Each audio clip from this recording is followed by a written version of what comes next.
दोस्तों स्वागत है आपका फिर से आपके चैनल विंग से एक उड़ान में। जैसे कि आप सब जानते हैं हमने रीजनिंग की जेकेपीएसआई की सीरीज स्टार्ट की हुई है और उस सीरीज में हम जेकेपीएसआई के जितने भी चैप्टर्स हैं उनको कवर कर रहे प्रीवियस ईयर क्वेश्चंस के साथ। एसएससी जेके एसएसबी जितने भी क्वेश्चंस हमें उन चैप्टर्स में मिल रहे हैं उनके साथ हम प्रैक्टिस कर रहे हैं और ये वीडियोस आई होप आपको काफी यूजफुल हो रही होंगी। जो फर्स्ट टाइम इस वीडियो को अगर देख रहा है, अगर आपने प्रीवियस कुछ चैप्टर हम कर चुके हैं, अगर आपने वो चैप्टर्स को देखना है तो आप विंग से उड़ान को सर्च करके वहां पे प्लेलिस्ट पे जाइए।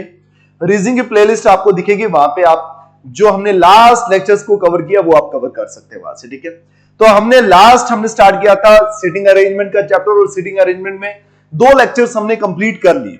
फर्स्ट लेक्चर में हमने कुछ नॉर्मल लेवल के क्वेश्चंस और कुछ बेसिक्स, कैसे क्वेश्चंस को डील करना है, किस तरह अरेंजमेंट्स होनी चाहिए, किस तरह आपको सारी इंफॉर्मेशन को स्टेप बाय स्टेप वहां पे फिट करना है, कैसे अरेंज करना है, वो सब हमने सीखा। सेकंड वीडियो में हमने थोड़ा सा एक लेवल अप अपने क्वेश्चंस हमने प्रैक्टिस किए और आज कुछ उनसे भी अच्छे लेवल के हमने क्वेश्चंस आज प्रैक्टिस करने। बेटा याद रखिए सीटिंग अरेंजमेंट जो है ये बैंकिंग का चैप्टर है और इसमें बहुत टफ लेवल के क्वेश्चंस भी बनते हैं। हम उतने टफ लेवल पे नहीं जा रहे, हमने जेके एसएसबी का अप्रोच रखना है और जेके एसएसबी में आपको पता है अभी तक सीटिंग अरेंजमेंट आता नहीं है, बट इस बार कुछ स्टूडेंट्स की डिमांड थी कि भाई सीटिंग अरेंजमेंट पढ़ाया जाए, तो मैं पढ़ा रहा हूं और उसमें हम ये कुछ उतने लेवल का हम कर लेंगे कि जेके एसएसबी के इजीली आपके क्वेश्चन सॉल्व हो जाएंगे। ठीक है, चलिए बेटा स्टार्ट करते हैं सीटिंग अरेंजमेंट का पार्ट थर्ड। Question number 1। बेटा सबसे पहले अपने एंड पे क्वेश्चन को पॉज कीजिए और उसके बाद इसको ट्राई करिए, अपने एंड पे सॉल्व करिए। ठीक है, चलिए 8 players LMNO BCAD are sitting around a circle. 8 player हैं, सारे के सारे कहां पे बैठे हैं बेटा? सारे के सारे सर्कल में बैठे हो। 8 1 2 3 4 5 6 7 और ये बेटा कितना हो गया? 8 के 8 लोग कहां पे बैठे हुए? ये हमारे सर्कल में बैठे हुए। ठीक है, अब इनमें से 3 ऐसे प्लेयर हैं, 3 of them are facing the centre. 3 कहां कर रहे हैं? सेंटर को फेस कर रहे हैं और 5 of them are facing opposite to the centre. बेटा मैंने आपको सर्कल में बताया था कि सर्कल में आप डायरेक्टली स्टूडेंट्स को पर्सन को प्लेस कर सकते हो, लेकिन याद रखिए आप कभी भी इस तरह नहीं करेंगे कि भाई कौन से 5 अंदर, क्योंकि आपको यह नहीं पता कि भाई कौन से 5 ऐसे प्लेयर हैं जो अंदर देख रहे हैं और कौन से ऐसे 3 प्लेयर हैं जो बाहर देख रहे हैं। आप तब उनकी डायरेक्शन मेंशन करोगे जब आपको यह गिवन होगा कि सारे के सारे अंदर देख रहे हैं या सारे के सारे बाहर देख रहे हैं, तब आप मेंशन कर सकते हो उनकी डायरेक्शन। अगर आपको कुछ की डायरेक्शंस अंदर की तरफ है, कुछ की बाहर की तरफ है, तो डायरेक्ट आप प्लेस नहीं कर सकते। पहली बात ये आ गई। ठीक है, इसीलिए मैंने सिर्फ पर्सन को प्लेस किया बट उनकी डायरेक्शंस को मेंशन नहीं किया। अब यहां पे आ जाइए, कह रहे हैं 2 person are sitting between D and A. 2 लोग हैं डी और ए। बेटा 2 पर्सन, अब मैटर नहीं करता डी अंदर देख रहा है बाहर देख रहा है, ए अंदर देख रहा है बाहर देख रहा है, बस डी और ए के बीच में कितने पर्सन है? 2 है। तो मान लो ये अगर डी है, 1 2 ए यहां पे भी आ सकता है, 1 2 ए यहां पे भी आ सकता है। मैंने मान लिया जी यहां पे ए, 1 2 और ए यहां पे भी आ सकता है, 1 2 और ए यहां पे भी आ सकता है। ठीक है, अब आ गया 2 person are sitting between B and A. कह रहे 2 पर्सन कहां पे बैठे? बी और ए के बीच में। अब बेटा अगर ये ए है, 1 2 बी को तो मैं यहां पे प्लेस कर नहीं सकता, 1 2 तो बी यहां पे आ गया अपने आप। समझ आ गया? अब आ जाइए स्टेप बाय स्टेप करें। कह रहे N is sitting second to the left of C. N जो है वो सी के second left, first left second left में कौन बैठा हुआ है? एन। और हु किसके लिए लगाया बेटा? जो से फर्स्ट पर्सन हो, जो से पहला पर्सन होता है वो है सी। सी जो है वो कहां देख रहा है? सेंटर को देख रहा है। अब देखिए मान लीजिए सी सेंटर को देख रहा है, तो बेटा सी अगर सेंटर को देखेगा, एक छोड़कर एन को तो यहां में प्लेस कर नहीं सकता। सी अगर सेंटर को देख रहा है, एक और एन को यहां प्लेस कर सकता हूं। सी अगर सेंटर को देख रहा है तो 1 और 2 एन को मैं यहां प्लेस नहीं कर सकता। सी अगर सेंटर को देख रहा है बेटा, 1 और 2 एन को मैं यहां प्लेस कर सकता हूं। तो इसकी बहुत सारी पॉसिबिलिटीज बनती है, तो इसलिए मैं इसको अभी ड्रॉ ही नहीं कर रहा, इसको मैं अभी ड्रॉ ही नहीं कर रहा। ठीक है, चलिए जी अब रखते हैं साइड पे। आप चलिए, कह रहे एम इज सिटिंग, अच्छा एम सेंटर को फेस कर रहा है और कह रहे एम जो है sitting third to the right of B, ये मैं प्लेस कर सकता हूं। अब देखिए कैसे, मान लीजिए बी अंदर देख रहा है, अगर बी अंदर देखेगा तो बी का राइट हो जाएगा फर्स्ट, सेकंड और थर्ड राइट। यहां पे तो ए ऑलरेडी प्लेस है, इसका मतलब मैं बी को अंदर की तरफ फेस नहीं करवाऊंगा। अब मैं बी को कहां फेस करवाऊंगा? बाहर की तरफ। तो बेटा ये आ गया फर्स्ट, सेकंड और थर्ड। यहां पे कौन है? एम, और एम कहां देख रहा है? अंदर की तरफ देख रहा है। ये समझ आ गया आपको? ठीक है, चलिए जी अब आ जाइए नेक्स्ट। कह रहे O is not the immediate neighbour of D. यहां पे ओ नहीं बैठेगा बेटा, और ओ यहां पे नहीं आएगा, याद रखिए ओ यहां पे नहीं आएगा। तो ओ की 3 जगह बच गई, 1 2 और 3। अब आगे चलिए, N is sitting third to the left of O, who is, कह रहे एन जो है वो ओ के थर्ड लेफ्ट में बैठा हुआ। अगर बेटा ओ यहां नहीं आएगा मान लो, तो फिर कहां आएगा? ओ यहां पे आएगा।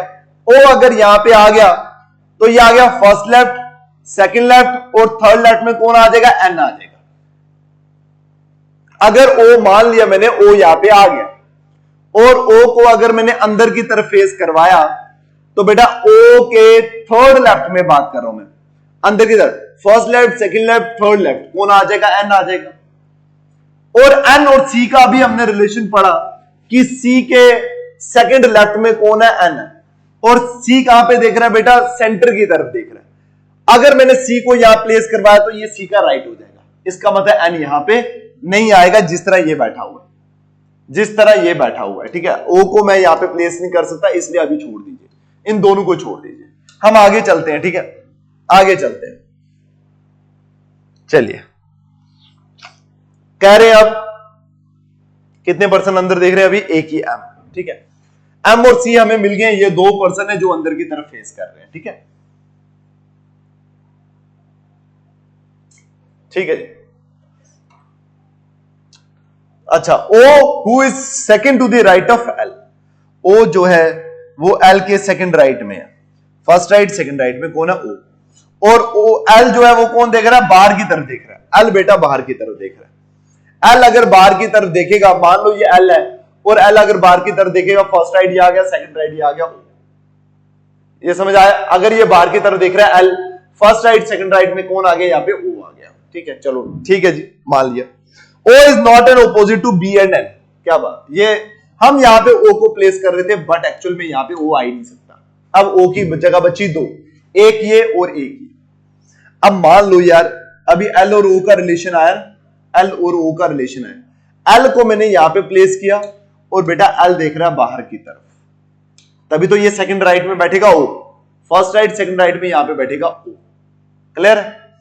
अब देखिए ओ यहां पे आ गया ना, ये मैंने अज्यूम किया, एल यहां बाहर देख रहा है, एल के सेकंड राइट में आ गया ओ। अब कह रहे N is sitting third to the left of O. N जो है वो एल के थर्ड लेफ्ट में बैठा। अब बेटा मुझे बताओ थर्ड लेफ्ट कौन सा हो जाएगा? अगर मान लो ओ के थर्ड लेफ्ट में मुझे प्लेस करना है, ओ को मैंने अगर बाहर की तरफ प्लेस किया तो उसका लेफ्ट ये हो जाएगा, first left second left third left. यहां पे तो एम बैठा हुआ है, इसका मतलब ओ को मैंने अंदर प्लेस करवाना है। अगर वो अंदर देखेगा 1 2 और 3, यहां पे कौन बैठेगा? एन। अगर यहां पे एन आ गया, और एन और सी का रिलेशन था कि सी के सेकंड लेफ्ट में बैठा हुआ है, तो बेटा सी जो है वो अंदर की तरफ फेस करेगा, तभी तो फर्स्ट लेफ्ट सेकंड लेफ्ट में एन आएगा। सही आ गया, ये बैठ गया पूरी arrangement. Immediate neighbour of B faces opposite direction. कह रहे बी के जो इमीडिएट नेबर है ना, दोनों क्या कर रहे हैं? ऑपोजिट डायरेक्शन को फेस करें। अगर ये अंदर कर रहा है तो ये बाहर की तरफ फेस करेगा। अब मुझे बताइए कितने पर्सन अंदर देख रहे थे? 1 2 3, बाकी सारे के सारे पर्सन बाहर। इसका मतलब ये आपका प्लेस हो गया, एग्जैक्टली ये आपकी डायग्राम प्लेस हो गई है। अब आपने देखा होगा, आपने अपने एंड से ट्राई किया होगा। चलिए अब आ जाइए क्वेश्चन नंबर 1 पे। Who are immediate neighbours of, who are immediate neighbours of O. O का बेटा इमीडिएट नेबर कौन है ये बताइए? ओ का इमीडिएट नेबर एक ए है और एक सी है, तो option C. Who is on the immediate right of M. M के इमीडिएट राइट में कौन है बेटा? डी, तो ये आ गया D. Who is sitting opposite to B. B के ऑपोजिट कौन बैठा हुआ है? एल, तो ये आ गया बेटा एल, ऑप्शन ए। ये ऑप्शन ए देख लेना, एल ही है। ठीक है, ऑप्शन ए बेटा एल। अब आ जाइए नेक्स्ट क्वेश्चन पे। Who is facing centre. अब ये जो क्वेश्चन है ऑप्शंस के हिसाब से आपको उठाना है। सेंटर में कौन फेस कर रहा है? सेंटर को कौन फेस कर रहा है बेटा? इन चारों ऑप्शन में से आपको बताना है। सेंटर में तो ऐसे सी भी कर रहा है, ओ भी कर रहा है, एम भी कर रहा है। यहां पे कौन आएगा? O. Who is the position of, what is the position of O with respect to D, D के रिस्पेक्ट पे ओ की क्या पोजीशन है। तो डी के रिस्पेक्ट पे first right, second right, third right, fourth right में है ओ, या फिर first right, second right, third right, fourth left में है ओ। तो 4 टू द लेफ्ट ऑप्शन एक ही है, सी। मेरे ख्याल से बस इतने ही क्वेश्चन है इस पे, हाँ इतने ही क्वेश्चन है। तो देखो बेटा, आई होप आपको ये क्वेश्चन अच्छे से समझ आया होगा, आपको ये क्वेश्चन अच्छे से समझ आया होगा। आप इसको पहले अपने एंड पे ट्राई करोगे ना तो आपको 100% प्रॉब्लम आएगी, आपको डायरेक्ट इतने जल्दी आराम से प्लेस नहीं होगा ये, ठीक है। चलिए जी, अब आ जाइए यहां पे। आज बेटा आप जैसे आप देखेंगे, तो आप जैसे ये वीडियो आज शाम को ये लाइव होगी, तो मैं आपको बता दूं कि हमारा सारे कोर्सेज में जेके एसएसबी के जितने भी कोर्सेज हैं उस पे बैसाखी का ऑफर चल रहा है।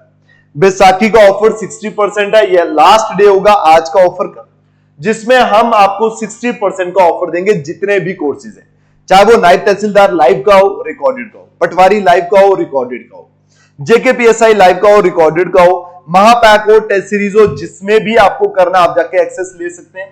खालसा आप जैसे KHALSA खालसा, आपको वहां पे कूपन कोड अप्लाई करना है और आपको वहां पे आपको 60% का डिस्काउंट मिल जाएगा। बहुत बड़ा डिस्काउंट है बेटा, अगर आप ट्राई करोगे मिल जाएगा आपको, ठीक है। चलिए, एक ये इंफॉर्मेशन आपको देनी थी। चलिए अब चलिए क्वेश्चन नंबर 2 पे बेटा। क्वेश्चन नंबर 2, 12%, अच्छा ये थोड़ा सा नीचे कर देता हूं मैं। 12 people are sitting in 2 parallel rows containing 6 people each in such a way that there is an equal distance between adjacent person. In row 1, A, B, C, D, E, F are seated and all of them are facing south. यहां पे कौन बैठे हुए? A, यहां पे कौन बैठा हुआ है बेटा? यहां पे बैठे हुए A, B, C, D, E और F, और सारे कहां देख रहे हैं? साउथ की तरफ। रो 2 में कौन बैठा है? PQRSTUV, और सारे देख रहे हैं नॉर्थ की तरफ। जब भी दो पैरेलल रो का आता है ना तो इसी तरह का आता है, PQRST और ये बेटा आ गया B, ठीक है जी। अच्छा, एक मेंबर जो इस रो के मेंबर है वो इस रो के मेंबर्स को फेस कर रहे होंगे, ठीक है, आमने सामने फेस कर रहे होंगे, ठीक है जी। चलिए जी, अब आ जाइए क्वेश्चन नंबर 2 पे। V सीट्स, और मैंने आपको बताया लाइन लीनियर अरेंजमेंट में या फिर स्ट्रेट लाइन अरेंजमेंट में कभी भी पर्सन को डायरेक्टली प्लेस नहीं करना, जैसे हम क्लोज्ड फिगर्स में करते हैं। ट्राइंगल में आप कर सकते हैं, रेक्टेंगल में कर सकते हैं, स्क्वायर में कर सकते हैं, सर्कल में कर सकते हैं, लेकिन कभी भी आपको स्ट्रेट लाइन अरेंजमेंट में कभी भी डायरेक्ट पर्सन को प्लेस नहीं करना कि ये 6 1 2 3 4 5 6 1 2 3 4 5 6, नहीं, आपको पहले पर्सन को प्लेस, जो इंफॉर्मेशन मिली है उसको प्लेस करिए। V seats third to the right of S, V और S दोनों इसमें, और V जो है S के थर्ड राइट में, first right, second right, third right, यहां पे बेटा कौन है? V है। अब ये 4 लोग हैं ना, तो 4 के 4 यहां पे प्लेस कर दो आप।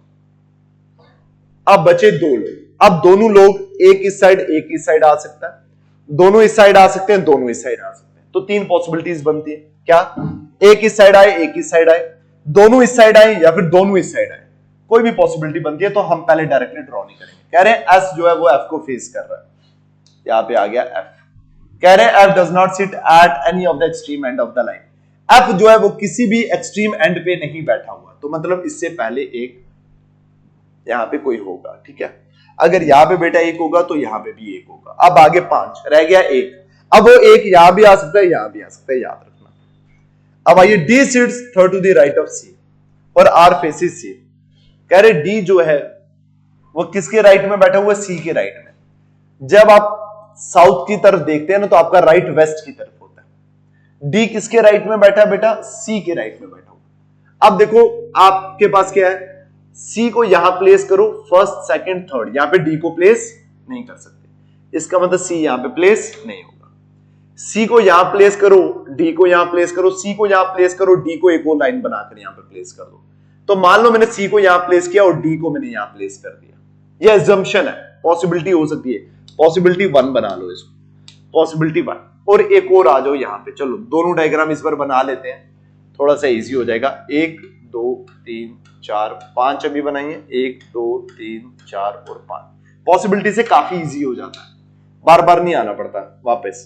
एस और ये आ गया बेटा वी, और यहां पे कौन था एफ, और मैंने कौन सी पॉसिबिलिटी बोली आपको, मैंने बोला सी को मैं यहां प्लेस कर देता हूं, 1% यहां पे प्लेस कर देता हूं, और अगर मैंने ये पॉसिबिलिटी बनाई है तो 1% यहां प्लेस कर, क्योंकि मैं इसके आगे नहीं ना मान रहा कि डी, मैं मान रहा हूं कि डी लास्ट ही है, तो मैंने फिर ये पर्सन यहां बना दिया, 6 हो गए।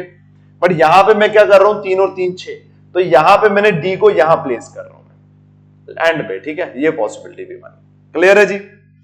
अब कह रहे, और ये आ गया 6। अब देखिए आर फेसिस सी, आर किसको, आर जो फेस कर रहा है वो सी को कर रहा है, आर किसको फेस कर रहा है बेटा, सी को कर रहा है। कह रहे द वन फेसिंग ई, ई को जो फेस कर रहा है वो कहां पे बैठा हुआ है, sit third to the right of P, P के थर्ड राइट में बैठा हुआ है। अब देखो यहां पे पॉसिबिलिटी पे हो, पी के थर्ड राइट में, अगर मैं पी को यहां प्लेस करूं फर्स्ट सेकंड थर्ड, सही है, और अगर मैं पी को यहां प्लेस करूं फर्स्ट सेकंड और थर्ड, यहां पे तो कोई आ सकता है, वैसे सही बात है, आ सकता है, यहां पे आर भी तो आ सकता है, ये पॉसिबिलिटी तो। चलो पहली पॉसिबिलिटी में बनाता हूं, पी यहां पे 1 2 3, और ये जो पर्सन है वो ई को फेस कर रहा है, फिर यहां पे आ जाइए फर्स्ट सेकंड थर्ड। अच्छा इसमें एक ही पॉसिबिलिटी मैंने, पी के थर्ड राइट में जो भी पर्सन बैठा हो, अच्छा सॉरी मैं बार बार मैं भूल जाता हूं कि पी के आगे थर्ड राइट, उन्होंने ये मेंशन, आर भी तो हो सकता है पी के थर्ड राइट, मैं भूल जाता हूं। The one facing E sits third to the right of P, P के थर्ड राइट में जो पर्सन बैठा हुआ है वो किसको फेस कर रहा है, ई को फेस कर रहा है। लेकिन यहां पे अगर देखोगे पी के थर्ड, अगर मैंने पी को यहां प्लेस किया मान लो, तो फर्स्ट सेकंड थर्ड, बट इसको ऑलरेडी सी फेस कर रहा है, इसका मतलब यहां पे पी नहीं आएगा, तो फिर पी कहां पे जाएगा, पी यहां पे आएगा, फर्स्ट सेकंड थर्ड, और ये इसको फेस कर रहा है ई, और यहां पे ये मैंने प्लेस करवा दिया, ठीक है, ठीक है जी, सही है, दोनों सारी पॉसिबिलिटी बना दी। P do not sit at any of the extreme end, P किसी एक्सट्रीम एंड पे बैठा ना यहां पे एक्सट्रीम एंड पे है, ना यहां पे एक्सट्रीम एंड पे, सही है ये भी। T is not an immediate neighbour of V, T जो है वो वी का इमीडिएट नेबर नहीं है, मतलब टी यहां पे आएगा, जो बचा हुआ वो यहां पे चला जाएगा, वी का इमीडिएट नेबर नहीं है, टी यहां पे आएगा, जो बचा हुआ वो यहां पे चला जाएगा, सही है।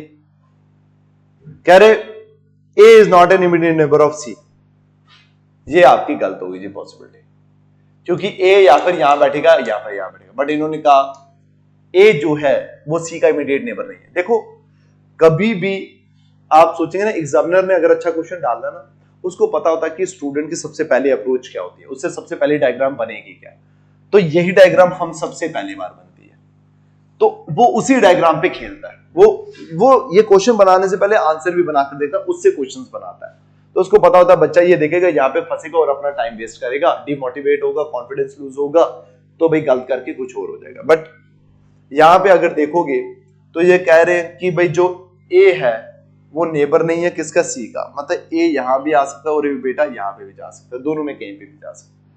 फिर ए कहीं पे भी कोई और चीज बताइए,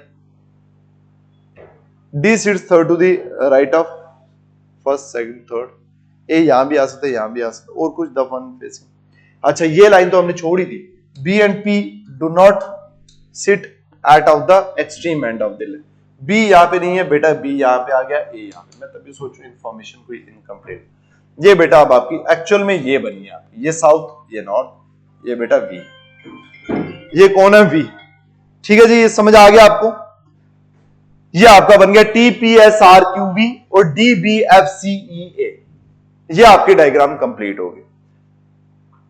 अब चलिए क्वेश्चन नंबर 1 पे, who are sitting at both the ends in row 1, row 1 में कौन बैठा हुआ है, ए और डी, यही रो 1 थी, ए और D. Who are immediate neighbour of R, S और क्यू, एस और क्यू। चलिए जी नेक्स्ट क्वेश्चन नंबर 8, कह रहे who is sitting on the immediate left of B, B के इमीडिएट लेफ्ट में कौन बैठा है, एफ बैठा है, बेटा ये साउथ में देखने याद रखना, वहां पे गलती मत कर देना, एफ में इमीडिएट लेफ्ट में कौन बैठा हुआ है, F. Who is sitting opposite to A, A के ऑपोजिट कौन है, B. Who is opposite to the person who is sitting side to the left of R, 1 2 उसके ऑपोजिट में बी बैठा हुआ, बेटा कह रहे हैं जो आर के सेकंड लेफ्ट में बैठा हुआ है उसके ऑपोजिट कौन बैठा हुआ है, बी बैठा हुआ है, ठीक है बेटा, ये शायद कंप्लीट, हाँ ये आपको दो क्वेश्चंस मैंने मेन करवाने थे कि आपको ये समझ आए कि भाई क्वेश्चंस का लेवल क्या रहता है, क्वेश्चंस का लेवल क्या रहता है। ठीक है, तो यहां पे ये आपका मैंने कंप्लीट किया। ठीक है, अब आ जाइए क्वेश्चन नंबर 3 पे, ये कंप्लीट करते हैं फिर। ठीक है, चलिए।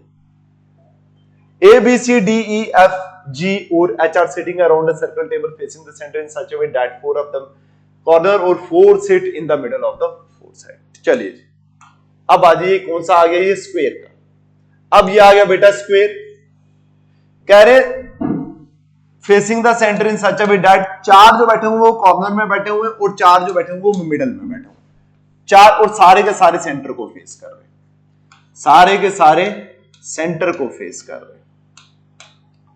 चलिए जी, 4 कॉर्नर में और 4 मिडल में। A sits second to the right of F और F sits in the middle of one of. चलिए, एफ मिडल में बैठा है और ए जो है वो एफ के सेकंड राइट में, फर्स्ट राइट सेकंड राइट यहां पे आ गया।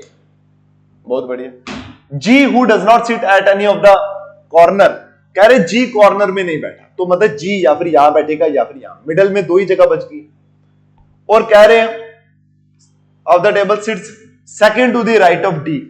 अब बेटा देखो, G और D second to the right का मतलब हो गया इन दोनों के बीच में एक ही पर्सन है।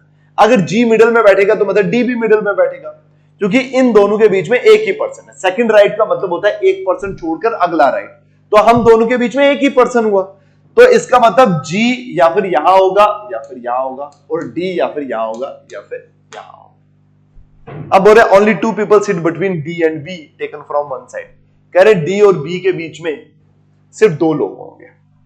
चलिए, अब D और B किसके बीच में, D और B। अच्छा, D अगर मैंने यहां बिठाया तो B यहां में, अगर D मैंने, चलो बन सकता है।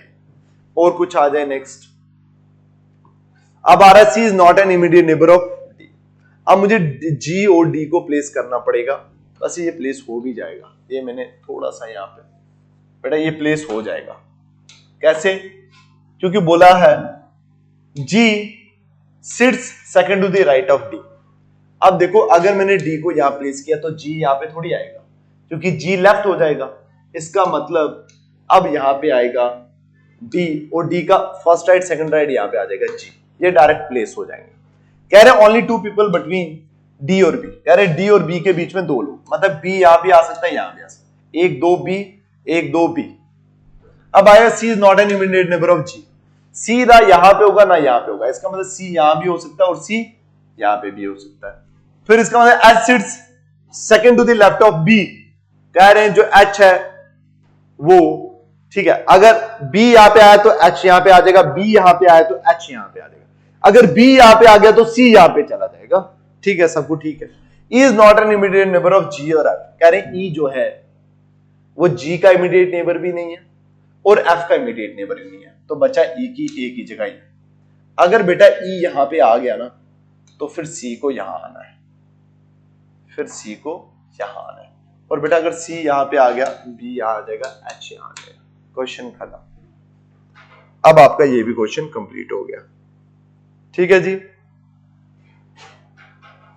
चलिए जी क्वेश्चन नंबर 1। अच्छा, क्वेश्चन नंबर 1 पे आ जाइए यहां पे पहले, फिर मैं आपको उसकी इंफॉर्मेशन भी दे देता हूं। ठीक है, क्वेश्चन नंबर 1 पे आ जाइए।